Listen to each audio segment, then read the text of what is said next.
Hello students, welcome back to MathFeast Java programming tutorials. In this video, I'll discuss reading and accessing a two-dimensional array with the help of three programs. Let us see the contents. Introduction, store elements in a 2D array, reading and accessing elements program, finding maximum and minimum elements program, row sum and column sum program, and let us start. We already know array is a collection of variables which are known as elements of the array, and all elements of the array have single name and single data type. There are three types of variables we see here. Int marks declares a single variable. Int marks square brackets declares a 1D array. Double square brackets declares a 2D array. Now, int mark square brackets is equal to new int 5 declares and reserves space for 5 integers. Whereas marks double square brackets is equal to new int 3 by 4. It's a kind of table like structure with 3 rows and each row has 4 columns. Although in the computer memory, either row major format or column major format, all the elements are declared in a single row or column. We understand in a tabular format. Now, storing can be done with the help of initializing or storing element by element or reading. In this video, we'll discuss reading part. Reading and accessing elements of program. This program will understand with the help of three methods. One is main method, second one is read method, and third one is print method. Class reading has two instance variables. First one is int marks double square brackets is equal to new int 5 by 5. That means 25 elements, 5 rows, 5 columns. And rlen is equal to 5, clen is equal to 5, row length, column length. This will create new operator creates marks array in the memory, and also constructor is called.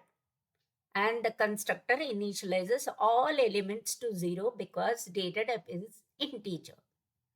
Then rlen is equal to 5, clen equals to 5. So these three variables are available to all three methods. What are they? Main, read, and print. Now in main method, we are creating an object of the same class and calling read method. Let's see what are the contents of read method. Now the read method has access to this array, rlen also, clen also. Now, again, we are asking how many rows do you want? Maximum 5. Then how many columns? Maximum 5.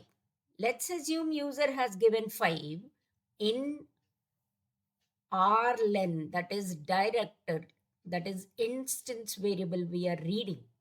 Clen also we are reading. So rlen, clen are 5 now. Now we are asking user to enter rlen into clen elements, total 25 elements. Then taking a nested for loop. Row is 0, row less than rlen, that is 5. Less than means 0 to 4. So how many rows? 5 rows, but 0 to 4. And nested loop means each iteration of outer for loop, inner for loop works 5 times, that is 0 to 4 times. So total 25 elements. Every time we are trying to access horizontally marks of RC. R is 0, C is 0 first time. RC means this area. Then C++, RC 01, 02, 03, 04. So entire array is accessed with the help of two for loops. 25 elements we are reading. And then calling print method.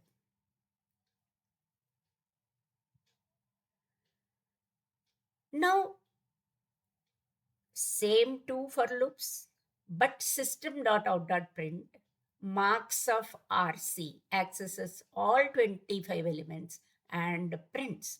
But here,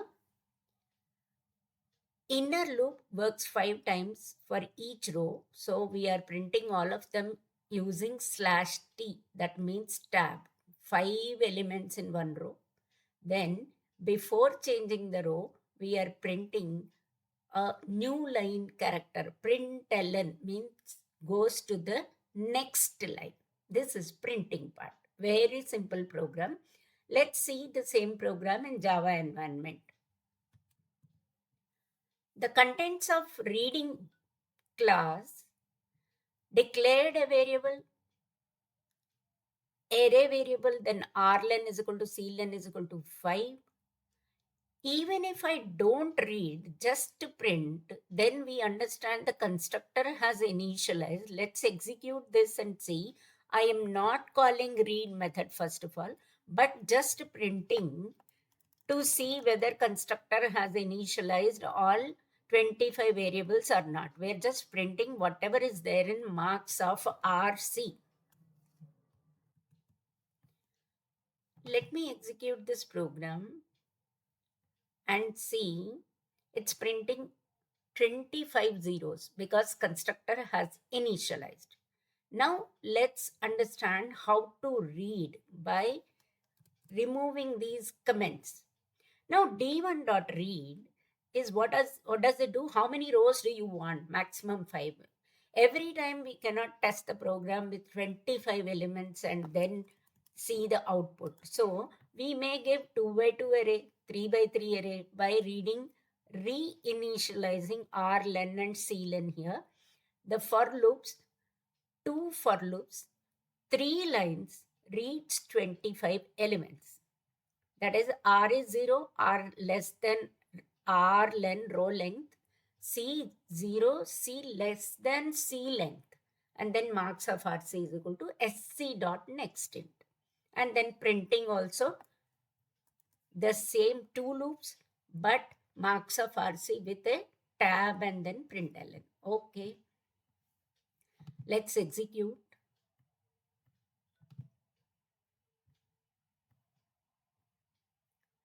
How many rows? Let's suppose 3 rows. How many columns? 3 columns only. Total 9 elements we are supposed to enter. 1, 2, 3, 4, 5, 6, 7, 8, and 9. So the array is displayed double dimensional array with 9 elements, that is 3 rows, 3 columns. This is what is reading.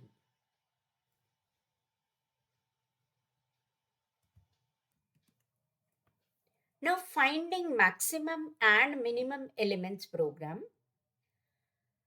We have initialized a double dimensional array with 25, 78, 3, 4, 34, 56, 43, 2 with 3 rows, 0, 1, 2 rows, and each row has 2 columns.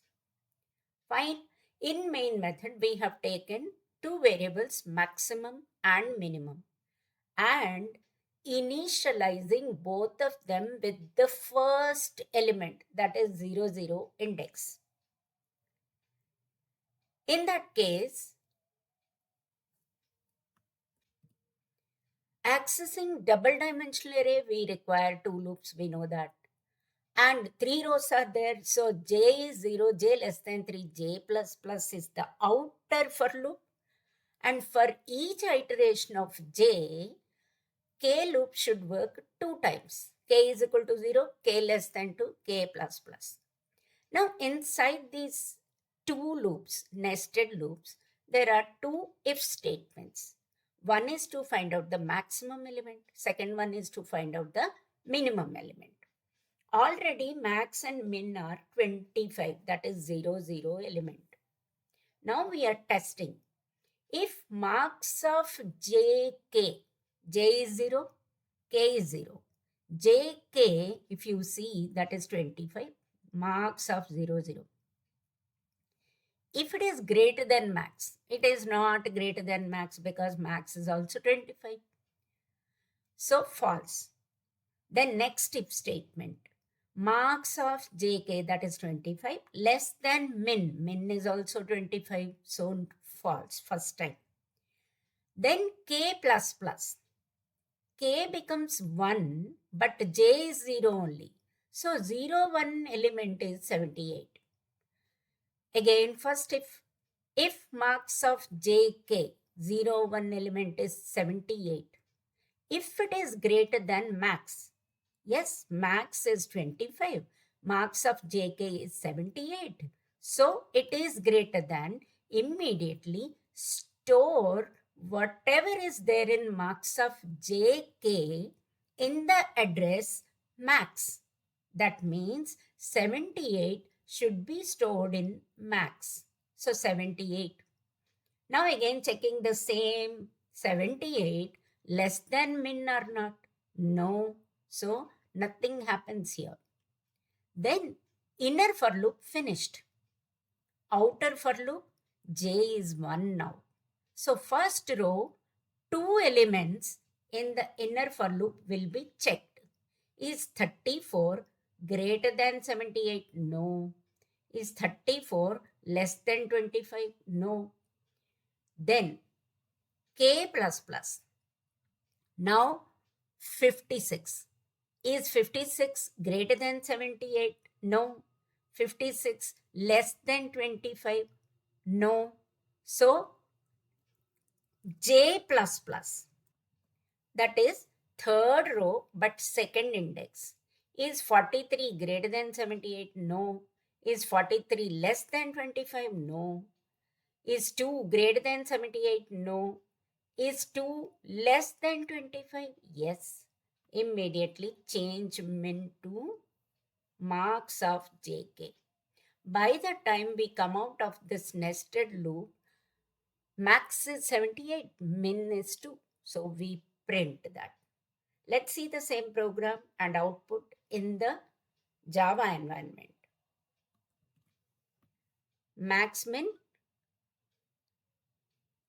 the same program, and then we'll execute. Already array is initialized and maximum marks are 78, minimum marks 2.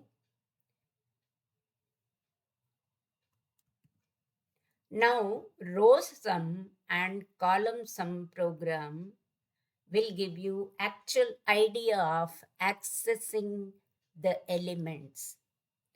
For example, the problem statement says that there are 3 students and 3 subjects marks are there. English, mathematics and science. Student 1 out of 10 marks in each subject. Student 1 got 1, 2, 3 marks in English, math, science. Student 2, 4, 5 and 6. Student 3, 7 and 8 and 9, hypothetical representation. But we want to find out total marks obtained by student 1, that is 6. Total marks obtained by student 2, 15. Student 3, 24. And also subject totals. English 12, maths 15, science 18. So 3 reading, 1 calculation. How? Declare a 4 by 4 array, but read 3 by 3 array, calculate and store row sum in 4th column. 4th column by accessing horizontally. 1 plus 2 plus 3 is equal to 6. 4 plus 5, 6 plus 5 plus 6 is equal to 15, and so on and so forth. At the same time, store column sum also in the 4th row. In the 4th row, column sum.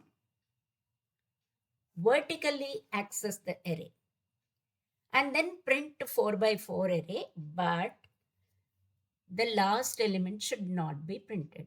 That is third index 0, 1, 2, 3. Third index row, third index column has no values, so don't print that.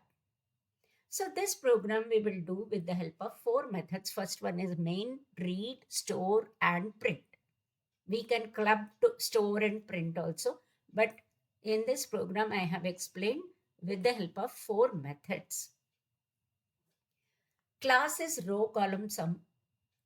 Int a double square brackets is equal to new int 4 by 4. But fourth column and fourth row will be calculated. That's why it is in some other color. Main method is creating an object calling read, sum, and print methods. Let's see read method. Enter 9 elements because we know 3 subjects marks 3 students. For loop, outer for loop, R less than 3 and C less than 3. Direct A of RC. A of RC, this area. 0, 0, 0, 1, 0, 2, 0, 3. Then 1, 0, 1, 1, 1, 2. Not 3. Here we are running the loop till 0, 1, 2. 0, 1, 2, 0, 1, 2. This area will be accepted. Then sum requires some extra understanding here.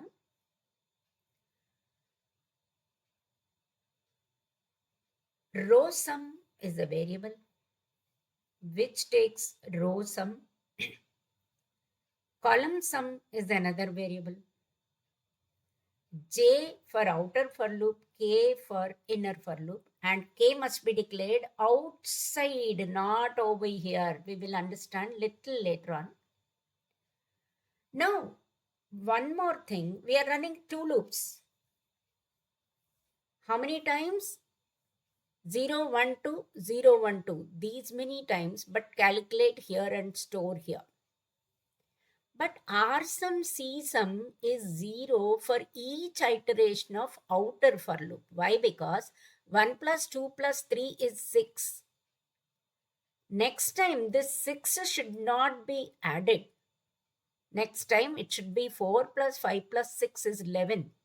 So for each row and column we reinitialize R sum and C sum, that is column sum and row sum, to 0.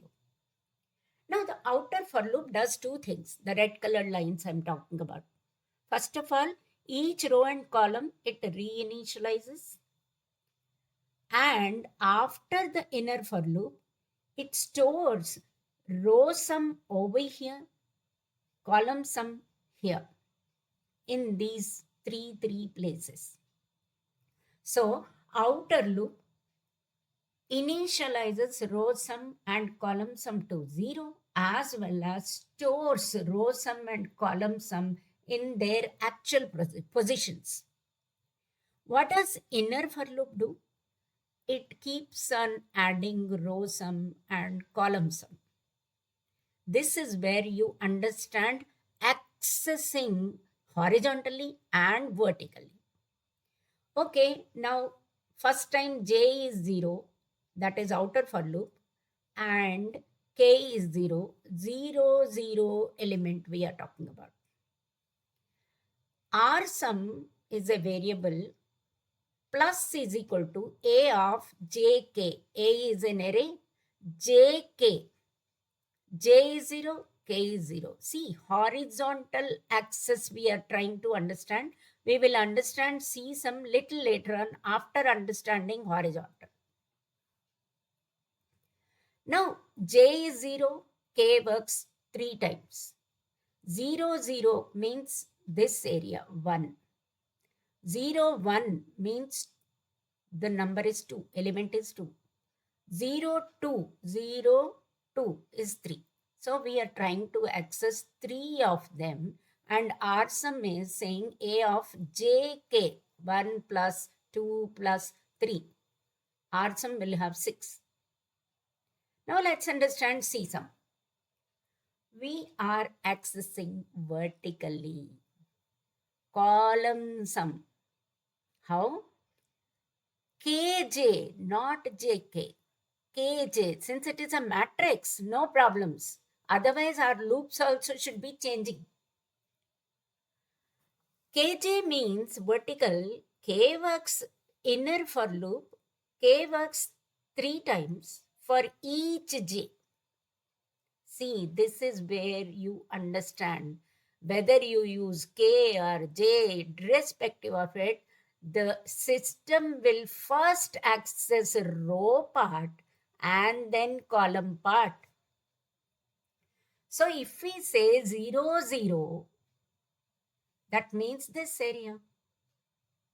Then 1, 0, 1 horizontally, 0 is 4. Then 2, 0. Horizontally it accesses whether K, J, irrespective of it.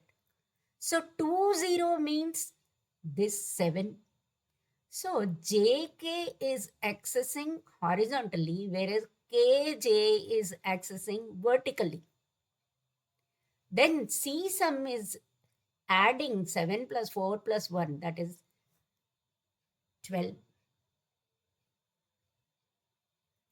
So by the time we come out of the inner for loop, we have row sum as 6 and column sum has 12. And mind you, that's why we said K must be declared outside, because K less than 3 works when it is 3 comes out.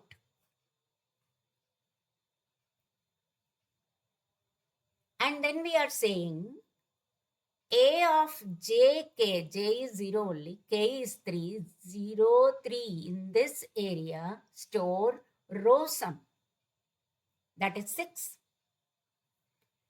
And A of K is 3, by the time it comes out, had it been int is here, then K's access will be finished inside the nested for loop, that is inside the inner for loop. So that's why we have declared K outside. Now Kj is equal to CSUM, that is column sum. After the first iteration, our array looks like this, 6 and 12. Then j plus plus j is 1, 1 0, 1 1, 1 2 added.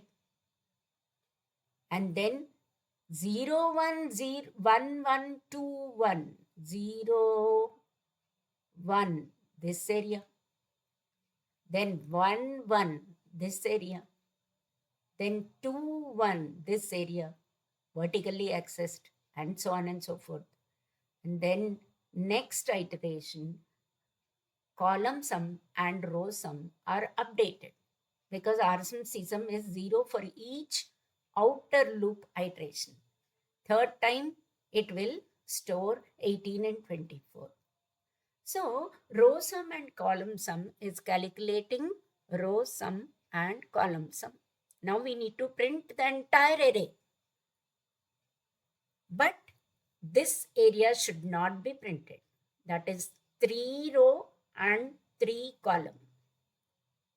So print less than 4, we want to print the entire array, but one condition, if j is 3 and k is 3, this area break. Otherwise, keep on printing. By the time we reach here, all the other elements are printed. So let's see a Java program and a practice exercise. Row column sum. The same program we have written, reading only 9 elements and calculating sum by taking row sum, column sum inside the j here. That is outer for loop. Inner for loop is calculating the sum. And again outer for loop is storing in the third index of both the for loops. That is row and columns. Then printing.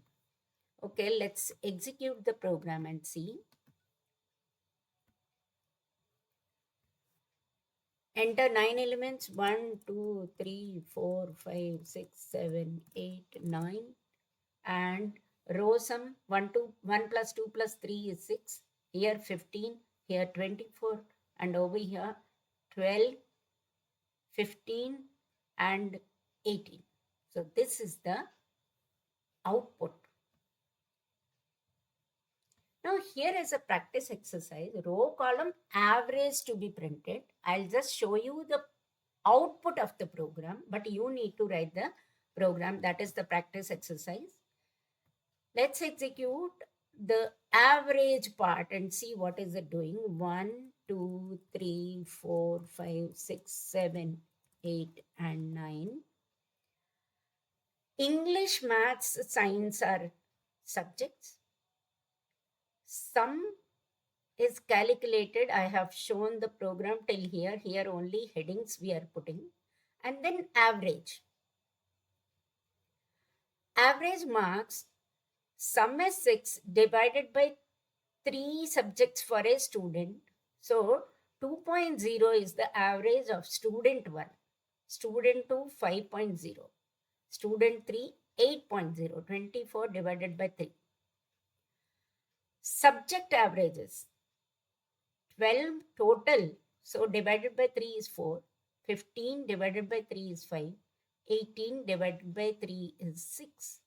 So you need to create such kind of output, the program, as a practice exercise.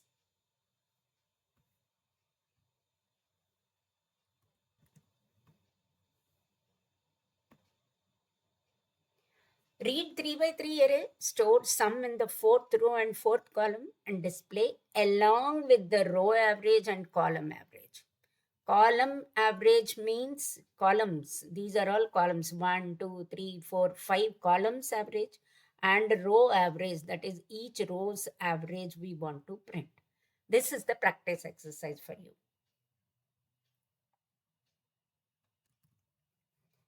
Refer chapter 7 of Essentials of Computer Applications for further understanding and practice exercises. And the next video is about searching in a 2D array and sorting a 2D array. Thank you.